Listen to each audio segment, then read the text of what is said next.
Bonjour, aujourd'hui je suis content parce qu'on va parler d'une marque dont je suis un assez gros consommateur. Et je pense que je ne suis pas le seul créateur de contenu archi fan de cette marque. Bien sûr, vous l'avez vu devant moi, je vais parler de DJI. Alors tous les produits qui sont là, c'est ce que j'utilise pour réaliser la plupart de mes vidéos. Ça va du micro à la caméra, j'en ai plusieurs de la marque. Et là, il n'y a pas de sponsor caché ou je ne sais quoi. Tous ces objets-là, je les ai achetés moi-même. Tout simplement parce que ce sont les meilleurs du marché. Et vous imaginez pas ma joie lorsque j'ai reçu un mail de DJI me proposant un partenariat pour présenter leur batterie. Je n'ai pas réfléchi bien longtemps. Donc merci à vous tous de me suivre sur cette chaîne, d'être abonnés. Bien qu'il y a environ 70% des gens qui regardent mes vidéos qui ne le sont pas, c'est le moment de se rattraper. Mais passons tout de suite au sujet principal de la vidéo, les DJI Power. J'aurais pu me contenter de vous présenter la plus grosse, la DJI Power 2000, mais il y a aussi la DJI Power 1000 et même une version 500. Alors je préfère vous le dire tout de suite, ce n'est pas une vidéo sponsor dans le sens où DJI m'ont payé pour faire de la pub. Par contre, ils m'ont envoyé les batteries pour faire une review. Je suis entièrement libre de dire ce que je veux. Bon, des cartons c'est bien, mais place aux batteries. On a une petite batterie 500 Wh, une 1000 et une 2000, donc 1 kWh, 2 kWh. Facile. Pour les fans de la marque, rien que ça, écoutez. Vous avez vu? Mes drones, ils font exactement le même bruit. Là, lorsque je l'ai allumé pour la première fois, honnêtement, j'ai eu le petit sourire. Bon, ok, vous l'aurez compris, je suis un petit peu fan de la marque, mais on va tout faire pour que ce test ne soit pas biaisé. On va regarder les caractéristiques et différences de ces trois modèles. Bon, pour commencer, on va faire un petit peu de place. Et on va voir aussi pourquoi elles se démarquent d'autres batteries. Parce que les batteries de ce type-là, Nomad, il y a de plus en plus de marques qui en produisent. Moi, j'ai l'impression de découvrir une nouvelle marque de batterie tous les mois. Donc, on va voir en quoi elles se différencient des autres et si c'est du niveau que ce que j'ai l'habitude de voir avec les autres produits DJI. On va commencer par la plus petite, donc forcément aussi la moins chère et la plus abordable, la DJI Power 500. Alors, ce que j'adore avec elle, c'est que pour le coup, elle est vraiment nomade. On peut absolument l'emporter partout. Sa taille est vraiment très pratique et c'est celle qu'on a le moins de mal, tout simplement, à porter et à transporter. Je vais être honnête avec vous, des batteries, j'en ai déjà. Je ne pensais pas en avoir réellement l'utilité. Et finalement, de toutes les batteries que j'ai à la maison, toutes marques confondues, en ce moment, c'est celle que j'utilise le plus. Elle trouve sa place facilement sur le coin d'un meuble, sur la table basse du salon, etc. Et ça fait une prise pour recharger ses appareils accessibles partout dans la maison. Bien sûr, elle a deux prises domestiques type européenne qu'on peut activer simplement en appuyant sur ce bouton. Deux USB type C 100 watts et deux USB A 24 watts. Je vous ai dit que j'étais pas payé par DJI pour produire la vidéo. Donc, première critique, j'aurais aimé en avoir plus. 2, c'est peut-être un petit peu limite. Ou alors j'aurais préféré carrément moi 4 USB type C en disant les appareils qui ne sont pas équipés d'USB type C, je peux utiliser à la rigueur un adaptateur. Mais c'est clairement la batterie qu'on embarque un petit peu partout dans la maison, là où on se trouve, là où on a besoin de brancher un téléphone ou un PC portable, sans être obligé de tirer une rallonge, trouver où est le chargeur, etc. etc. C'est aussi une batterie que j'emporterai partout lorsque je fais mes essais auto. Parce que ces petites bêtes-là, très honnêtement, c'est les meilleurs du marché, mais ils se déchargent très très rapidement et les batteries coûtent un petit peu cher. Donc peu importe la voiture, pouvoir les recharger rapidement sans se prendre la tête en laissant la batterie dans le coffre, par exemple, c'est vraiment un bon plan. Et aussi, si vous êtes fan de road trip, de camping, etc., vous avez aussi deux prises 220. Bien entendu, un petit peu plus loin dans la vidéo, normalement elle est chapitrée. Si ce que je vous raconte, ça ne vous intéresse pas, vous pouvez directement passer au chapitre qui vous plaît. Mais on fera des tests en conditions réelles en branchant des équipements dessus. Et vous verrez aussi combien de temps elle peut tenir le coup en fonction de ce qu'on y branche. En sortie, elle peut encaisser 1000 watts. Donc ce qui est déjà pas mal pour une batterie de 500 watts. Donc elle est capable de fournir 2 fois la puissance par rapport à la taille de sa batterie.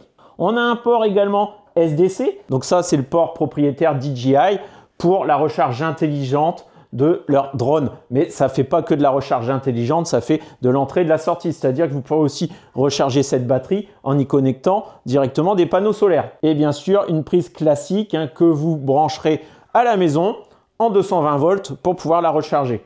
Avec un petit bouton, le petit jumper, vous pourrez choisir de faire une recharge lente à 270 watts, mais également à 540 watts. Si vous branchez des équipements tout en étant branchés au niveau du domicile, elle bascule automatiquement en cas de panne de courant entre le réseau domestique et la batterie. Donc, vous pourrez secourir des équipements un petit peu fragiles si vous avez l'habitude d'avoir des coupures d'électricité.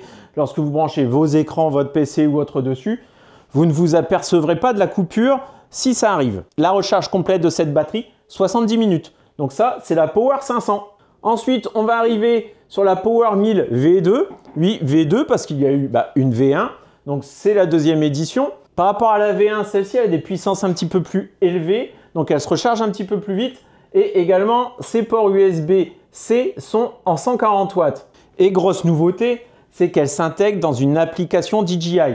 Celle-ci, elle est, on va dire, standalone, c'est-à-dire on la prend, on la transporte, on la recharge, on la décharge, mais il n'y a pas d'application qui va avec. Celle-ci, elle peut se connecter dans une application et ça ouvre des plus grandes possibilités. Je vous en parle dès qu'on aura fait le tour. Donc, 2 prises de courant AC, 2 ports USB type A, 2 ports USB type C, un bouton pour faire une charge un petit peu plus lente et de ce côté-là, charge plus rapide. Comme tout à l'heure, la connectique pour la brancher en 220 et 2 ports SDC.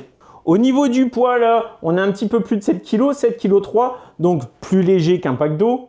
Là, par contre, on commence à être plus costaud, 14 kg 2. Ça reste malgré tout transportable, puisque c'est bien fait. On a des poignées de chaque côté. Mais celle-ci, je ne vais pas la prendre à une seule main. Mais en sortie, il en était sur 1000 watts. On est à 2600 watts. On commence vraiment à accepter quasiment tous les appareils domestiques. Mais si vous avez un doute, il y a la Power 2000 qui, elle, peut vous restituer jusqu'à 3000 watts. Avec, bien sûr, le double de la capacité. Mais là, on monte encore d'un cran, 22 kg. Mais là où c'est intéressant, la Power 2000, elle a quand même 4 prises domestiques, courant continu, prise AC. On va avoir 4 ports USB-C, dont 2 en 140 watts, 2 autres à 65 watts.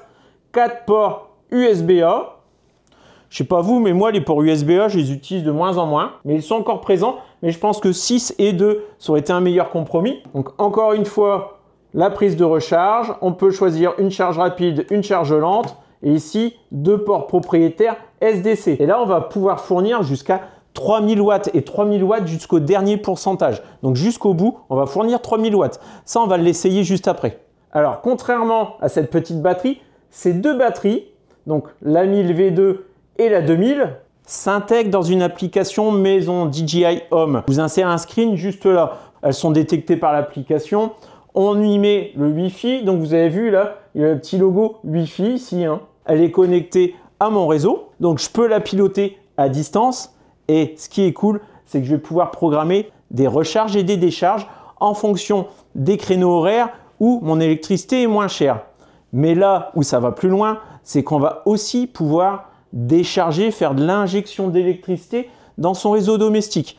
Donc, je vais pouvoir par exemple recharger ces batteries-là pendant la nuit lorsque mon électricité est la moins chère et faire de l'injection dans mon réseau domestique en journée. Ou bien, si vous avez des panneaux solaires, pouvoir capter les moments où ma maison elle est en surproduction grâce à un compteur connecté type Shelly et pouvoir lui dire de remettre de l'électricité donc en injection dans mon réseau électrique de mon domicile au moment où je ne fais pas de production solaire. Ou bien, moi, dans mon cas de figure, j'ai un contrat tempo où mon électricité, une vingtaine de jours dans l'année, elle est extrêmement chère. Il me semble que c'est à peu près 70 centimes ou presque. Et à ce moment-là, je pourrais la recharger la nuit et donner l'instruction aux batteries de se décharger en journée. Donc, on est bien sur du bidirectionnel. D'ailleurs, au niveau des ports de charge, vous avez vu, à côté du connecteur, on a 2 vis ici. Donc, on a un port qui se visse et qui ne peut pas s'arracher facilement pour éviter toute erreur. Là, ici, je vous fais une petite démo. Hop, je mets ici et ensuite, voilà, je peux visser le connecteur. Pour ce qui est de la charge et décharge, si vous n'avez pas de compteur connecté Shelly, vous pourrez le faire automatiquement via une programmation en mettant des heures de recharge et des heures de décharge. Au niveau de la décharge, vous pourrez choisir minutieusement combien vous voulez sortir. Au maximum, en sortie, vous pourrez mettre 800 watts. Donc, vous ne pourrez pas injecter plus que 800 watts comme puissance à la fois sur une prise de votre domicile. Ça va être utile dans deux cas de figure. Un, vous avez un contrat énergétique qui est vraiment très avantageux avec un gros écart entre les heures creuses et les heures pleines. Ou bien, simplement, vous avez du solaire, vous ne consommez pas la totalité de ce que vous produisez et à ce moment-là, vous allez recharger la batterie automatiquement lorsque vous êtes en surproduction et vous la déchargerez lorsque vous êtes en déficit et que vous prenez du courant, que vous achetez du courant à votre fournisseur d'énergie. Ça peut vraiment être un gap pour la prise de décision. Vous avez besoin d'une batterie nomade de temps en temps, mais c'est vrai que ça fait encore un petit peu cher. Mais quand même, celle-ci, en ce moment, je l'ai vue, elle est en promo, elle a quand même bien baissé le prix. Au moment où je tourne la vidéo, je l'ai vue, il me semble, je vais vérifier en live. Elle est sur le site de DJI à 1149 €. Pour la 2000, la plus puissante. Par la suite, vous pouvez également ajouter des batteries d'extension sur ces batteries, pas sur la petite, uniquement sur ces deux modèles. Jusqu'à 10 batteries d'extension pour dépasser les 22 kWh, c'est juste énorme. Souvent dans les commentaires de mes vidéos, lorsque je vous présente des batteries, vous avez toujours des doutes et des inquiétudes à avoir sur les SAV des différentes marques.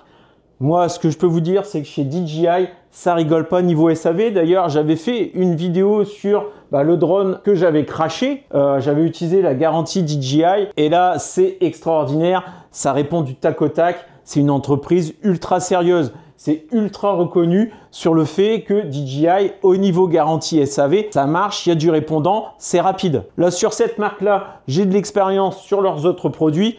Je peux vous certifier qu'ils sont sérieux. Déjà, côté grand concurrent, moi, c'est pas un secret, je vous ai fait plusieurs vidéos sur EcoFlow. Chez EcoFlow, leurs batteries nomades, elles sont pas capables aujourd'hui de faire de l'injection. Ils ont vraiment des batteries typées pour le solaire, donc leur gamme Stream, mais leur gamme Stream, vous pouvez pas les embarquer comme ça avec deux poignées et aller partout avec. C'est pas du tout fait pour ça. On n'a pas du tout non plus les mêmes puissances de sortie sur une batterie Stream que sur ce type de batterie vraiment fait pour le nomadisme.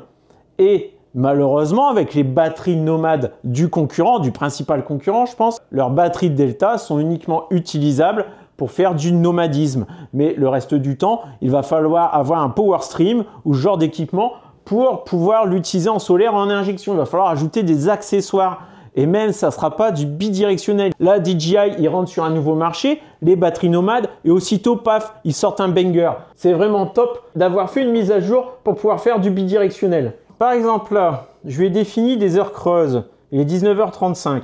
Je lui ai dit heure creuse entre 19h et 23h. Donc là, on est en heure creuse. Elle se recharge à 1000 watts. Donc là, vous avez vu, j'ai dit puissance de recharge. On peut choisir en heure creuse la puissance de recharge. Donc là, je l'ai augmenté. Ça va augmenter. Et la puissance de décharge. Donc la décharge, je peux aller jusqu'à 800. Donc je vais lui changer ses heures. Donc là, je vais lui dire que en heure pleine, c'est en ce moment. Donc l'heure creuse, je vais la pousser un petit peu. Je vais lui mettre à partir de 20h, l'heure creuse. Hop. Enregistrer. Et l'heure pleine, donc c'est au moment où l'électricité est plus chère, jusqu'à 19h55. Donc là, elle ne devrait plus être en input, mais en normalement output. Elle devrait me restituer de l'énergie. Voilà, c'est ce qu'elle est en train de faire. Là, elle est en train de me restituer de l'énergie dans mon réseau domestique. Donc, pour faire baisser, bien sûr, ma facture d'électricité. Je ne l'ai pas non plus dit, ces batteries-là, c'est du LFP. DJI annonce 4000 cycles. 4000 cycles, si vous faites un cycle par jour, ça fait plus de 10 ans. Si je vais dans optimisation de l'énergie, là, j'ai mis en désactivé. Vous avez vu, je peux choisir des tranches horaires, des périodes, etc. Mais je peux aussi le mettre en mode autoconsommation max. Là, on me dit, bien sûr, de bien visser la prise. Et là, vous avez vu, il y a de la compatibilité avec les équipements Shelly. Là, j'ai juste à synchroniser. Je choisis mon compteur connecté. Je sauvegarde.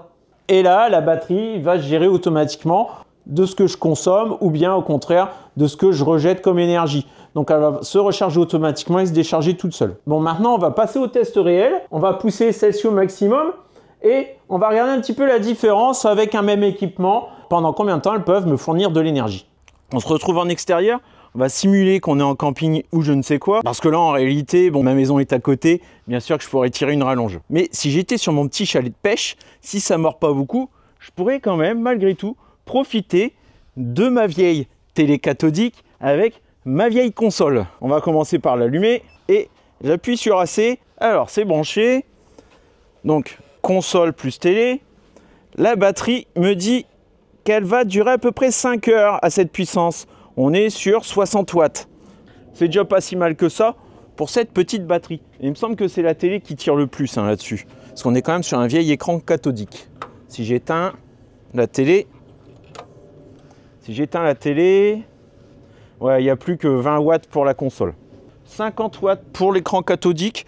Bon, on est à peu près en mode éco sur des petits écrans LCD. On est dans cette zone-là. Maintenant, on va essayer sur celle du dessous. Si je trouve que c'est pas assez, bah dans ce cas-là, on va passer sur la Power 1000 V2. J'éteins. Hop, normalement, voilà, tout s'est éteint. J'allume la batterie. Bon, on est sur la même puissance, une soixantaine de watts. Là, logiquement, on a le double, voire même plus du double. Elle m'annonce, ouais, ça oscille entre 11, ouais, ça oscille entre 9 et 10 heures. Alors, ça va dépendre finalement de ce qui est en train d'afficher l'écran. Si on est sur une image noire, j'ai un petit peu plus d'autonomie. Dès qu'on va être sur un écran plus clair, voilà, comme ici, là, on va se stabiliser sur ce type d'écran. On va attendre que ça se stabilise. Voilà, on est sur du 9 heures d'autonomie. Voilà. Logique, le double. Là, j'ai 500 Wh. Là, j'ai 1 kWh. Le double de cette petite batterie. Donc, en toute logique, cette batterie de 2000 watts me permettra de jouer pendant 20 heures. Bah, écoutez, hop, on va vérifier ça. Voilà, Dreamcast, elle va se demander ce qui lui arrive. Ah oui, là, ils ont mis le bouton AC sur le dessus, alors que là, il est en dessous des prises. Voilà, c'est parti. On est sur 19 heures, donc 19. Ah, ça vient de passer à 20 heures. Effectivement, à chaque fois qu'on passe d'un modèle à l'autre, on double en capacité. Bon, bah écoutez, moi j'ai une bonne idée. On se retrouve dans 20 heures, une fois que j'aurai plus de batterie. Non, plus sérieusement. Si vos cours de 3e sont un petit peu loin, voilà, pour vous donner une idée de ce que vous allez pouvoir faire avec ce type de batterie. Voilà, je vous ai dit, au niveau des capacités, donc ça, c'est l'énergie que la batterie est capable de vous restituer. On est sur 500 Wh, 1 kWh, 2 kWh. Ce qui veut dire que ce type d'appareil là j'ai une scie sauteuse. Dessus, c'est écrit 350 watts. Ça veut dire qu'au maximum de son utilisation, elle va consommer 350 watts par heure.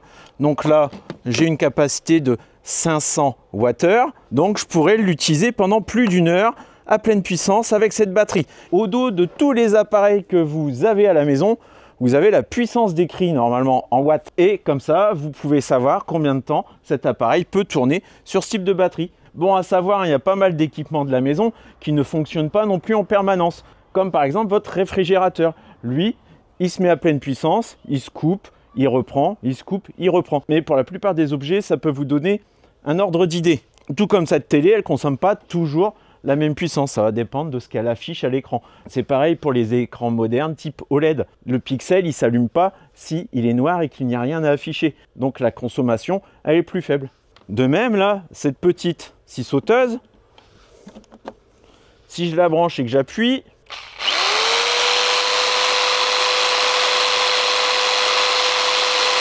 elle est souvent à 270, alors qu'il est bien écrit pourtant 350. C'est normal, là, je la fais tourner dans le vide. Elle n'a pas de résistance, donc ça va même dépendre du type de bois que je coupe. Ce qui est affiché sur les équipements, c'est vraiment le maximum. Allez, maintenant, on va prendre la plus grosse. Et puis on va voir un petit peu ce qu'elle a réellement dans le ventre. On va aller au maximum de sa capacité. Bon, il n'y a pas que le réfrigérateur qui réagit comme ça. C'est le cas aussi, machine à laver. Ça consomme le plus au moment où ça chauffe l'eau. Et ensuite, c'est terminé. D'ailleurs, notre batterie, j'aurais pu essayer de la mettre à plat en branchant ma machine à laver. Mais je sais que ça va passer. Puisque la Power 2000, c'est jusqu'à 3000 watts. Donc je me suis dit, là, le truc le plus énergivore que j'ai à la maison, c'est la Tesla. Je viens de brancher un chargeur mobile et pas de bol, ce chargeur mobile, il est de 13 ampères. Donc généralement à la maison, on évite de dépasser les 13 ampères pour des raisons de sécurité. Donc là, on peut constater qu'elle est en train de nous sortir 2792 watts avec ce chargeur mobile. mais hop, on va le retirer. J'en ai un là qu'on m'a envoyé, une marque que je ne connais pas, D. Et a priori, je vais pouvoir sélectionner 16 ampères. Voilà, là je peux choisir 13 et même 16. Donc on va le mettre sur 16 ampères. Là, normalement, on va dépasser les 3000 watts. Donc la batterie, elle risque de se mettre en sécurité. On va voir un petit peu ce qui se passe. Alors on est à 2000, 2009, 3005. On dépasse les 3000 watts. Ah, elle s'est arrêtée, elle s'est mise en sécurité. Par contre, donc, ça veut dire qu'elle accepte les pics parce qu'on est monté à 3005. Si vous avez un équipement qui fait un gros pic au démarrage et qui ensuite redescend, elle le laissera passer. Ensuite, je suppose, je appuie sur AC pour y activer. Voilà. En parallèle, sur mon application Tesla, je viens de limiter la puissance de recharge. Donc lui, il est toujours en 16 ampères, mais la voiture va demander moins. J'augmente d'1 ampère. Donc à chaque fois que j'augmente d'1 ampère, j'ai 220 watts en plus qui vont être demandés. Donc là, on est un petit peu au-dessus des 3000 watts. Vous avez vu? On va la laisser se décharger tranquillement à cette puissance. Donc, vous avez vu, hein, c'est pas 3000 watts tout pile. Hein. 3045, 3047. Hein, ça marche. Et on se retrouve sur les derniers pourcentages pour voir si elle tient jusqu'au bout. A few moments later. Il y a certaines batteries concurrentes que je ne vais pas citer qui sont données pour, admettons, 2500 watts et qui, en réalité, lorsqu'on arrive à la fin de la batterie, donc comme ici, là, à 5%, ne les donne plus vraiment. Ça a tendance à chuter. Là, je suis à 5%, même 4 maintenant. J'ai toujours en sortie 3051 watts, ce qui est supérieur à la donnée constructeur. Eux, ils disent 3000 watts jusqu'à 0%. C'est ce qu'on est en train de vérifier. On n'a plus que 3%, 2% et je suis toujours au-dessus des 3000. Je pense que c'est bon, DJI, ils remplissent le contrat. 1%, 3048 watts. 3040, on n'est plus qu'à 1%, on est proche de la panne sèche, 0%, on a un petit bip.